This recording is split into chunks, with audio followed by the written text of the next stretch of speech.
Good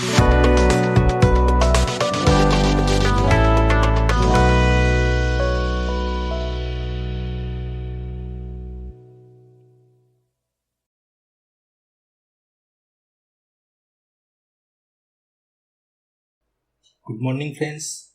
आज की date है 15 फरवरी 2023 और आज हम अडानी पोर्ट में एक लॉन्ग पोजीशन बना ली है और आज हम इसमें लॉन्ग कर रहे हैं और लॉन्ग जाने का लेवल है 568। सो 568 पे हमने इस कैंडल में बाई किया हुआ है 568 पे और स्टॉप लॉस हमारा रहेगा 4 रुपीज़। सो यहाँ पे 564 पे हमारा स्टॉप लॉस रहेगा और हम उम्मीद करेंगे आज अडानी पोर्ट में 587.25 सो एक रेजिस्टेंस लेवल है। सो 587.25 तक ये ट्रैवल करना चाहिए, ये हमारी एक्सपेक्टेशन है। सो देखते हैं अडानी पोर्ट आज कैसा परफॉर्म करता है और पोजीशन बुक में चलते हैं। यहाँ पे हमने 600 क्वान्टिटी अडानी पोर्ट में बाई की हुई है, अभी अराउंड 900 रुपीज़ प्रॉफिट चल रहा है। सो लेट्स सी फ्रेंड्स, आज अडानी पोर्ट हमारा टारगेट यहाँ जो भी हमने प्लेस किया है 87.25 आज हिट कर पाता है या फिर हमारा स्टॉप लॉस हिट हो जाता है। So let's welcome back friends. आप देख सकते हो कि अभी अभी अडानी पोर्ट ने जो हाई लगाया 577.6। सो यहाँ पे एक रेजिस्टेंस है 580 पे, क्योंकि यहाँ से प्राइस ने रेजिस्टेंस लेके यहाँ से फॉल किया था। सो हम इस लेवल को वॉच करेंगे 580 पे, यहाँ पे क्या प्राइस एक्शन हो रही है। अगर यहाँ पे रेजिस्टेंस फॉर्म होने की कोशिश होती है तो यहाँ पे हमको पोजीशन स्क्वायर ऑफ करना पड़ेगा। सो अभी फिलहाल 545754 सो 5400 5500 करीब प्रॉफिट चल रहा है। सो लेट्स सी फ्रेंड्स 580 पे क्या होता है। So hello, welcome back friends. तो अडानी पोर्ट को आज हमने ट्रेड किया था, बट हमने जैसे आपको बताया था जब प्राइस यहाँ पे चल रही थी तो मैंने एक रेजिस्टेंस लेवल मार्क किया था कि अराउंड 580 के पास इसको एक रेजिस्टेंस मिल सकता है, बट अनफॉर्चुनेटली ये यहाँ तक हिट नहीं किया और फाइनली ये यहाँ से रेजिस्टेंस लेना स्टार्ट कर दिया। तो यहाँ पे जब ये कैंडल यहाँ पे एक रेजिस्टेंस पे टच किया था, वहाँ से ये फॉल किया था, जो कि मैंने वीडियो में एक्सप्लेन किया था। तो यहाँ पे अगर इस कैंडल के यहाँ से फॉल करना स्टार्ट किया था तो यहाँ से इसने ब्रेकआउट किया, ब्रेकआउट करने के बाद फॉल किया और एग्जैक्ट इसी जगह से वो रेजिस्टेंस लेके फाइनली गिर गया। तो यहाँ पे जो हम एक्सपेक्ट कर रहे थे कि 580 तक एटलीस्ट इसको जाना चाहिए, फिर रेजिस्टेंस फॉर्म करना चाहिए, बट इसने यहाँ 577 से ही इसने रेजिस्टेंस लेके गिरना स्टार्ट कर दिया। तो फाइनली फिर जब प्राइस यहाँ पे हमारी एंट्री प्राइस के पास आई तो हमने एग्जिट कर दिया, क्योंकि स्टॉप लॉस हम मार्केट को देना नहीं चाहते।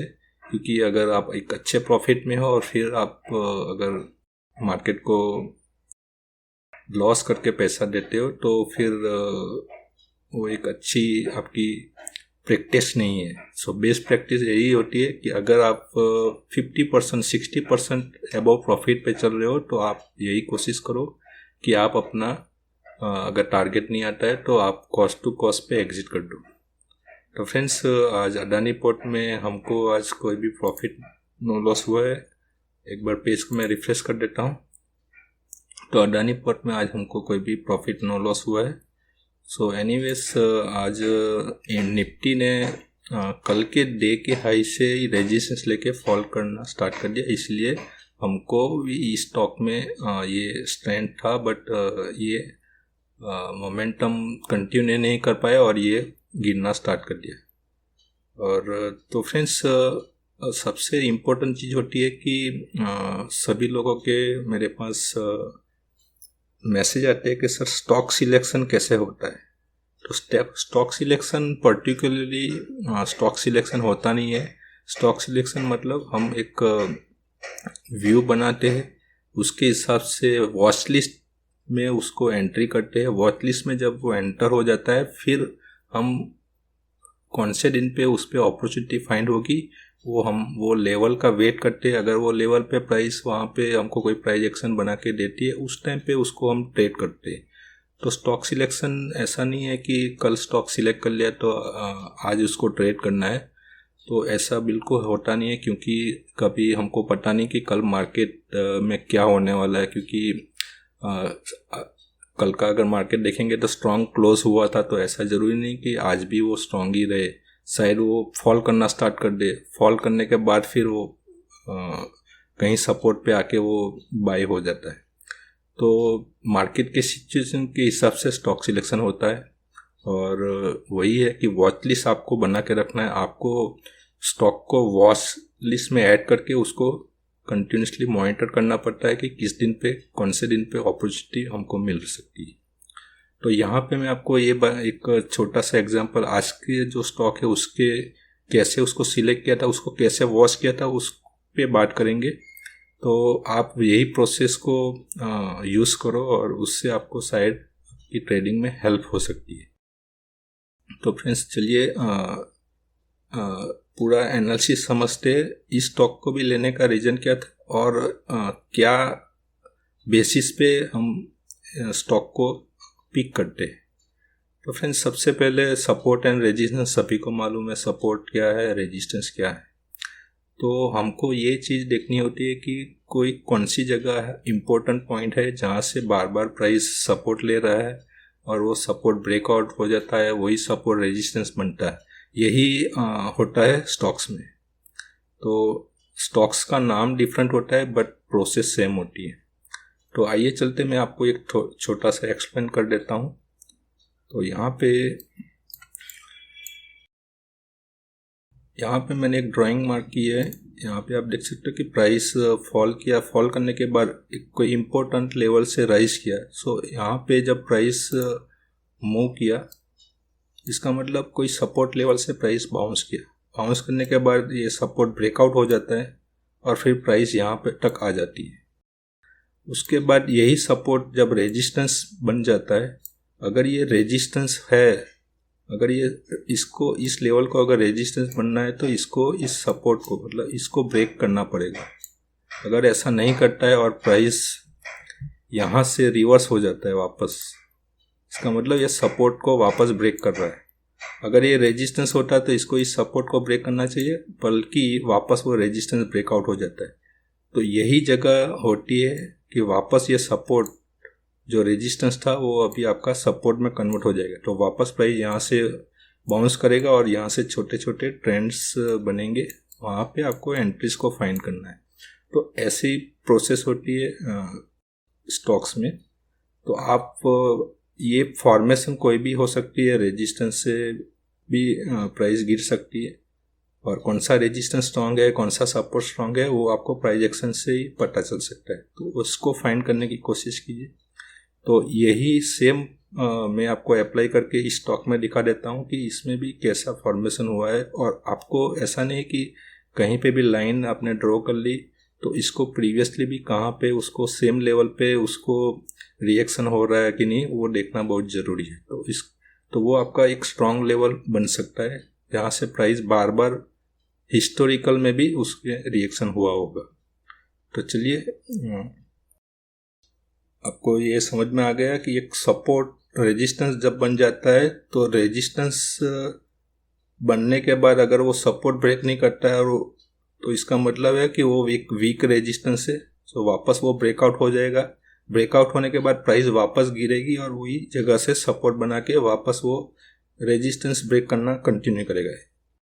तो फ्रेंड्स, अब मैं सब लाइंस को रिमूव कर देता हूँ और यहाँ पे आपको एक्सप्लेन करने की कोशिश करता हूँ कि अडानी पोर्ट में क्या यही कुछ हुआ है।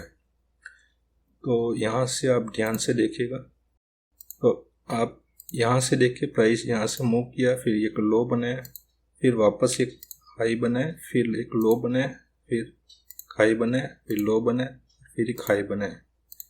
तो यहाँ पे अगर आप देखेंगे तो इस लेवल से प्राइस ने बाउंस किया, बाउंस करने के बाद ये ब्रेकआउट हो गए। ब्रेकआउट होने के बाद यहाँ से जब वापस गिरना स्टार्ट किया तो एक रेजिस्टेंस यहाँ पे फॉर्म कर दी।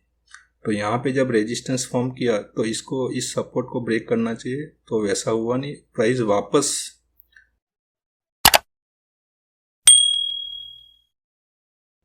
यहाँ पे एक बार हिट किया, इसके बाद वापस हिट किया।